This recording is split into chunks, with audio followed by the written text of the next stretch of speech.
Bom, galera, então, estamos falando de fundação pública.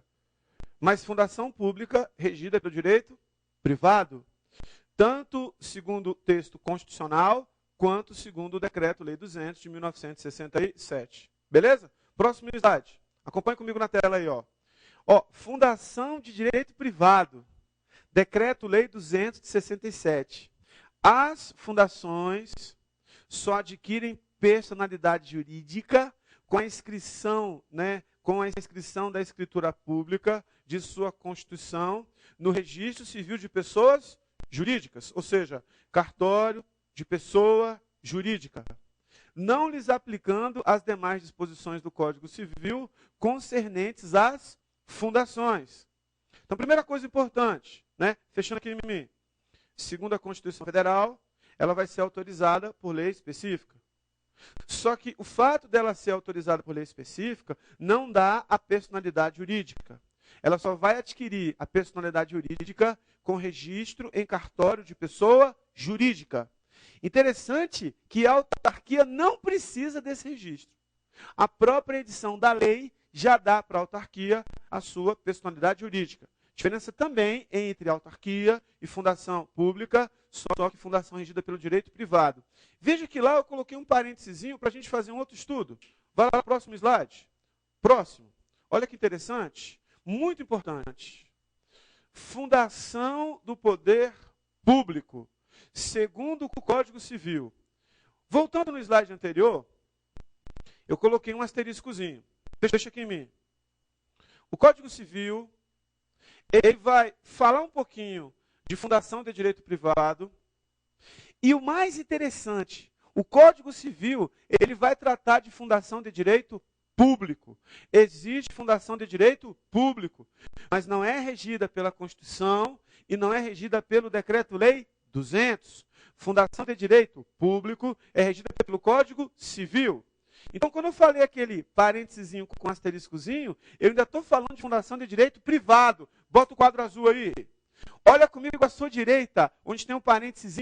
Fundação de direito privado.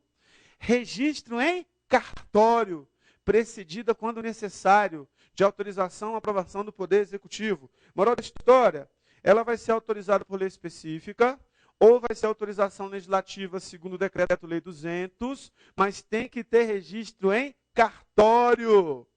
Olha só o que o Código Civil fala do assunto. Logo, é autorizada por lei.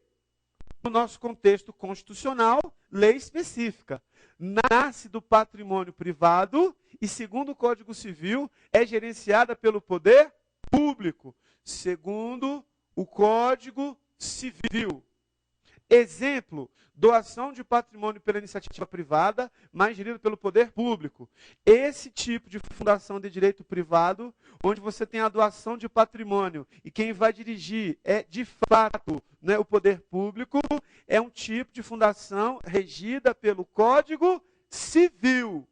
Guarda essa informação. Aí o Código Civil, no artigo 44, diz o seguinte: são pessoas jurídicas de direito privado fundações. Interessante. São autorizadas por lei, claro que na Constituição, autorizadas por lei específica, nasce do patrimônio privado e é gerenciada pelo poder público. Tudo bem? Isso segundo o Código Civil. Fecha aqui em mim. Essas características que eu mostrei para você à sua direita são características de fundação de direito privado, só que são regidas e características do Código Civil. Tudo bem? Volta 2 slides aí para mim. Volta 2 slides. Volta mais um. Volta mais um. Não tem ele aí, não?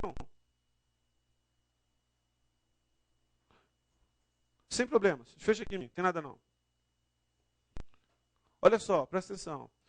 Eu falei para você que na Constituição eu tenho uma fundação 100% privada com a gestão privada. Agora eu falei para você que, segundo o Código Civil, nós temos uma fundação e essa fundação, de fato, vai ser um patrimônio que foi doado, por exemplo, pela iniciativa privada e é gerido pelo poder público. Essa modalidade de fundação só modalidade de fundação regida pelo Código Civil. Volta lá para mostrar para o pessoal. Muito bem, garoto. Ó, primeira coisa importante, né? À sua direita aí, ó, fundação 100% privada, patrimônio privado e gerência privada. Segundo texto constitucional. Adianta 2 slides aí para frente. Quando eu falo para você lá no Código Civil, eu estou falando o seguinte: nasce do patrimônio privado e gerenciada pelo poder público. Significa dizer que é uma especificação do Código Civil. Especificação do Código Civil. Então, nasce do patrimônio privado e é gerenciada pelo poder público, diferente do texto constitucional. Professor, o Código Civil trata de fundação de direito privado e trata também de fundação de direito público? Exatamente. Nossa, professor, que complicado. Pois é, fecha aqui em mim. Decreto-Lei 200, fundação de direito privado. Constituição Federal de 1988, né, gerência privada, patrimônio privado, né, a fundação de direito privado. Código Civil, fundação de direito privado, doação de patrimônio que vai ser gerido pelo poder público. Ela nasce privada, mas gerida pelo poder público. Também fundação de direito privado.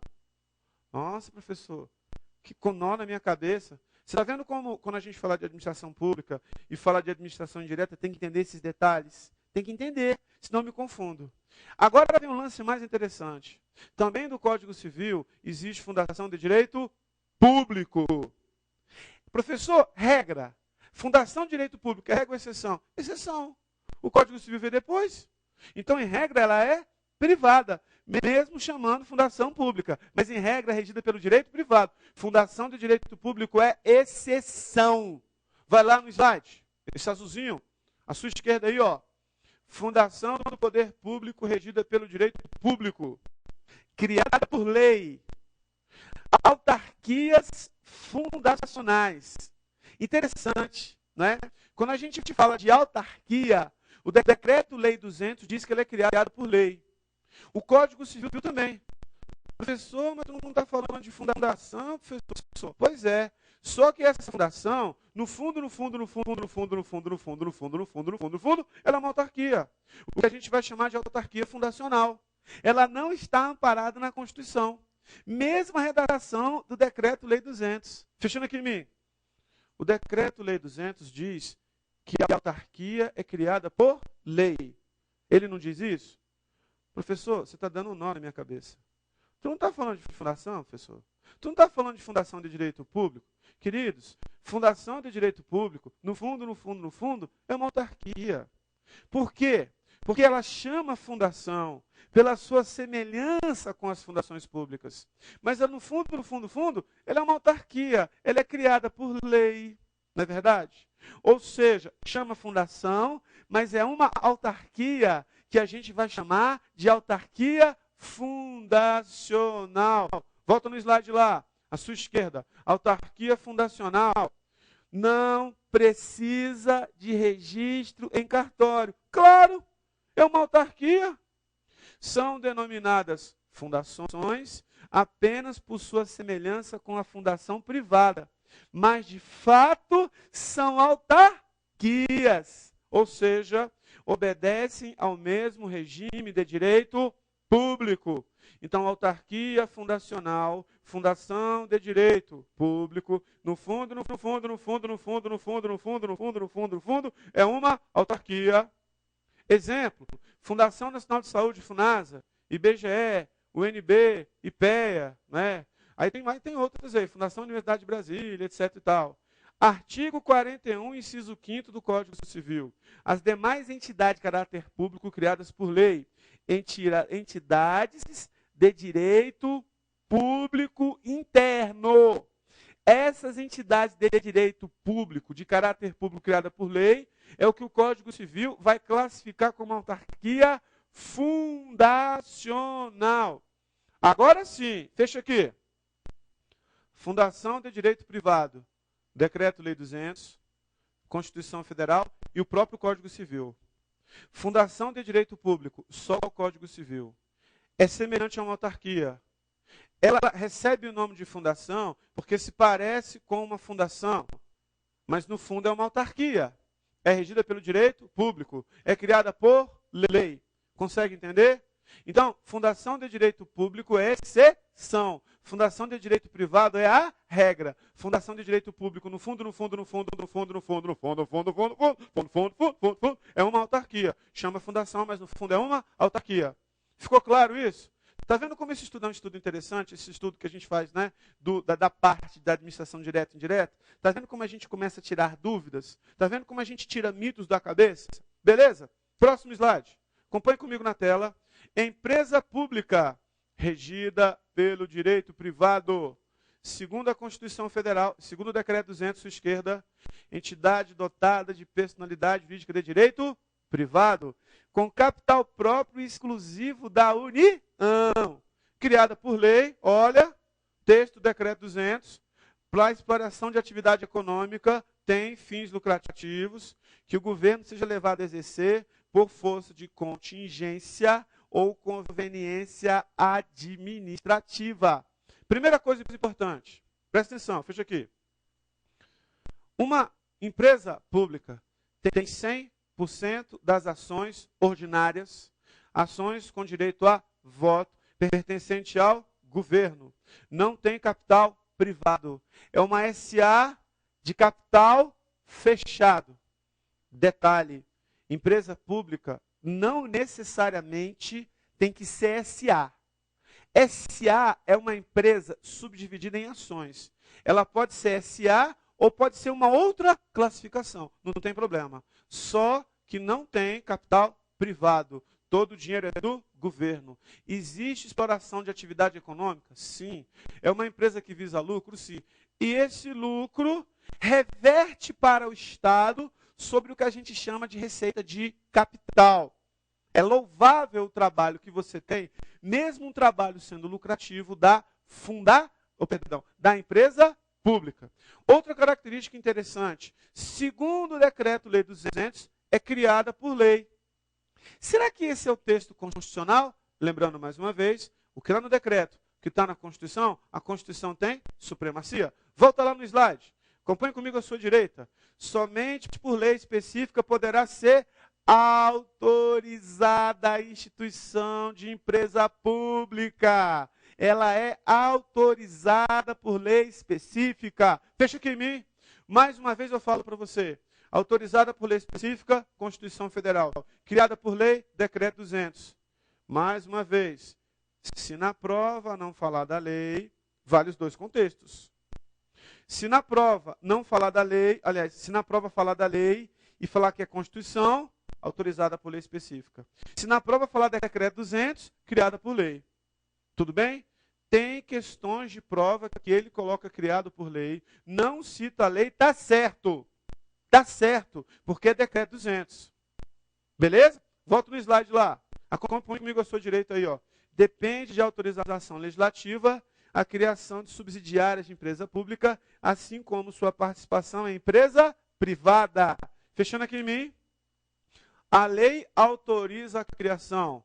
É necessário o registro do ato constitutivo em cartório de pessoa jurídica para ter personalidade jurídica, para receber a personalidade jurídica. Beleza? Do mesmo jeito que acontece com a fundação também. Isso também acontece com a empresa pública. Quem não precisa desse ato constitutivo em cartório é a autarquia. Porque como ela é criada por lei específica, já nasce com personalidade jurídica. Beleza?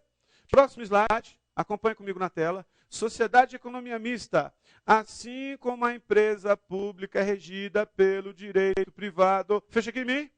Em regra, empresa pública, sociedade de economia mista são regidas pelo direito privado. Quem trabalha lá é regido pela CLT, Consolidação das Leis Trabalhistas. Quem trabalha lá é considerado empregado público. Não é servidor, é empregado público. Regido pela CLT. Fundo de garantia, não tem estabilidade, aquela coisa toda, tá? Volta lá na Sociedade de Economia Mista. À sua esquerda, entidade dotada de personalidade jurídica de direito privado, perfeito, criada por lei para exploração de atividade econômica, vai ter fim lucrativo. Sob a forma de SA, Sociedade de Economia Mista necessariamente tem que ser uma SA. SA é uma empresa subdividida em ações. Empresa pública não necessariamente tem que ser SA. Pode ter uma outra classificação. Cujas ações com direito a voto pertençam em sua maioria à União ou entidade da administração indireta. Maioria das ações com direito a voto pertencem à União ou entidade da administração indireta. Nota importante: quando a atividade for submetida a regime de monopólio estatal, a maioria acionária caberá apenas à União em caráter permanente. Quando for um monopólio do Estado, quando for uma atividade importante de monopólio para o Estado. Lá na sua direita, somente por lei específica poderá ser autorizada a instituição de sociedade de economia mista. Veja que o texto constitucional, fora isso, e a autorização para criar subsidiária, não fala mais de sociedade de economia mista. Quem é que vai falar de sociedade de economia mista? Quem vai falar que é direito privado? Decreto 200. Quem vai falar que é atividade econômica? Decreto 200. Quem vai falar que a maioria das ações com direito a voto pertence à União ou entidade de administração direta? Decreto-Lei 200. Fechando aqui em mim. Decreto-Lei 200. Sociedade de economia mista, criada por lei. Constituição Federal, autorizada por lei específica. Já falei, né, que vale mais texto constitucional, mas depende da questão do concurso. Mais uma vez eu digo, ela é regida pelo direito privado, quem trabalha lá é CLT, é o que a gente chama de seletista, é o empregado público, não é o servidor público, não é detentor de estabilidade. Beleza?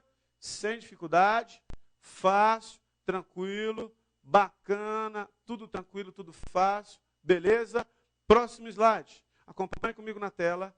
Ressalta-se que as entidades compreendidas na administração indireta vinculam-se ao ministério, que a gente vai chamar de supervisão ministerial, em cuja área de competência estiver enquadrada a sua principal atividade.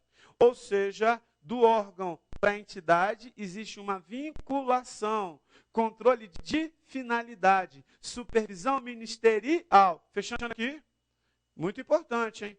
Entidade não é subordinada a órgão. Entidade não é subordinada a órgão, é vinculada àquele órgão que exerce atividade similar. Isso é controle finalístico, supervisão ministerial. Volta lá no slide, meu filho. Beleza? As entidades e os órgãos somente podem ser criados por lei. No caso das entidades, a Constituição Federal exige a edição de lei específica para a sua criação. Como eu já tinha falado disso anteriormente, né? Órgão criado por lei tem que ter autorização legislativa para que o chefe do executivo crie o órgão. A entidade, lei específica. Se for uma autarquia, criada por lei específica. Se for empresa pública, né, sociedade de economia mista ou fundação de direito privado, autorizada por lei específica. Próximo slide, acompanhe comigo na sua tela. Centralização e descentralização. Muito bom. Ocorre a centralização administrativa quando o Estado executa suas tarefas diretamente, por meio dos órgãos e agentes integrantes da administração direta. Fecha aqui em mim. Por isso que se diz, se a administração direta executa alguma coisa, ela executa de forma centralizada. Centralizada. Se a administração direta executa alguma coisa, ela executa de forma centralizada. Centralizada. Centralização. Guarda isso. Órgão. Se for uma entidade que vai executar a administração direta, vai ser descentralizado, porque não vai ser feito pelo órgão. Consegue entender? Volta no slide lá. Olha que legal. Ocorre a chamada descentralização administrativa quando o Estado, União, DF, Estado ou município, desempenha algumas de suas funções por meio de outras pessoas jurídicas. Né? No caso, por exemplo, das entidades. A descentralização pressupõe duas pessoas jurídicas distintas. O Estado e a entidade que executar o serviço, por ter recebido do Estado essa atribuição. Vamos lá da história. Descentralização tem duas pessoas jurídicas distintas. O órgão, representante da administração direta, e a entidade que vai executar o serviço, né, que recebeu do órgão. Então, a entidade tem personalidade jurídica própria. Personalidade jurídica própria. Volta no slide, próximo slide. Acompanhe comigo na tela. O que é descentralização, então? Distribuição de competências entre pessoas físicas ou jurídicas distintas, transferindo-se a atividade decisória e não a mera atividade administrativa. Ou seja, a entidade tem atividade decisória, ela decide. Interessante, hein? Fecha aqui em mim. Descentralização não é o órgão que executa, é a entidade. Ela tem personalidade jurídica própria, não é subordinada ao órgão e tem capacidade decisória, tem recursos próprios, financiados pelo Orçamento Geral da União. Isso é o quê? Descentralização. Então, a entidade é descentralizada. Descentralizada. Volta lá, meu filho. Ao contrário da desconcentração, não há na descentralização relação de hierarquia ou subordinação. Entidade não é subordinada a órgão. Entidade não é subordinada a órgão. Ela tem atividade decisória. Ou seja, o que existe é uma vinculação, controle de finalidade, supervisão ministerial. Beleza? Olha só, fecha aqui em mim. Concentração, o órgão faz tudo. Se você começa a desconcentrar, pedaço de órgão, parte de órgão, próxima à população, perdão, ou a ocorrência do problema, a ocorrência do fato. Desconcentração. Desconcentração é diferente de descentralização. Tudo bem? Então, descentralização, entidade. Com relação ao órgão, supervisão ministerial. Não é hierarquia nem subordinação. É um controle de finalidade. Controle finalístico. O órgão com relação à entidade. Né? A entidade não tem, ela tem autonomia, tem personalidade jurídica própria, tem capacidade decisória. Diferente da desconcentração. Próximo slide. Olha que interessante. Desconcentração. Segundo a professora Odete Mendalar, ela ensina com autoridade que existe desconcentração quando atividades são distribuídas de um centro para setores periféricos ou de escalões superiores para escalões inferiores, dentro da mesma entidade ou da mesma pessoa jurídica. A primeira característica, então, é que a desconcentração ocorre em uma mesma pessoa jurídica. Além disso, a estrutura desconcentrada é baseada na hierarquia e na subordinação, seja entre órgãos, seja entre servidores. Veja aqui em mim. Eu vou dar um exemplo de desconcentração não federal, aqui distrital, local. Mesmo você que não mora no DF, eu queria que você tentasse entender. Aqui no DF, as cidades satélites, que vocês chamam em outros estados de municípios, aqui não tem município. Então, aqui não tem prefeito e aqui não tem Câmara de Vereadores. As cidades satélites, que seriam os municípios em outros estados, são administradas por administradores regionais. Os administradores regionais são diretamente subordinados ao governador. Então, o administrador regional é um cargo de livre exoneração. O governador nomeia e exonera na hora que ele quiser. A administração regional, ela está na cidade satélite. A administração regional de Taguatinga, Guará, Plano Piloto, Gama, ela está num centro periférico. É como se fosse o próprio Palácio do Buriti, que é o Palácio do Governo, nas cidades, para estar próximo ao fato, para resolver o problema. Moral da história, elas não são descentralizadas, elas são desconcentradas. Primeira característica, não tem personalidade jurídica própria. A administração regional de Taguatinga é a mesma personalidade jurídica do Palácio do Buriti, que é o Palácio do Governo, que é o GDF, que é a mesma coisa. Outra coisa, das administrações regionais para o Palácio do Buriti, existe hierarquia, existe subordinação. Então, elas são subordinadas ao Palácio. Os servidores são subordinados também ao Palácio. E quem é o chefe máximo de toda essa estrutura? Centralizada ou desconcentrada? Quem é o chefe máximo? Nesse caso, é o governador do estado, que nesse caso é o governador do Distrito Federal. Então, quando a gente fala de administração regional, desconcentrada, setores periféricos, proximidade, é o próprio GDF próximo à população. Quando a gente fala de descentralização, é diferente. Tem personalidade jurídica própria, não tem hierarquia, não tem subordinação e tem capacidade de decidir. O que existe é com relação ao órgão é uma vinculação, não uma subordinação como no órgão desconcentrado. Beleza? Fácil. Entendeu isso aí? Sem dificuldade? Show de bola, galera!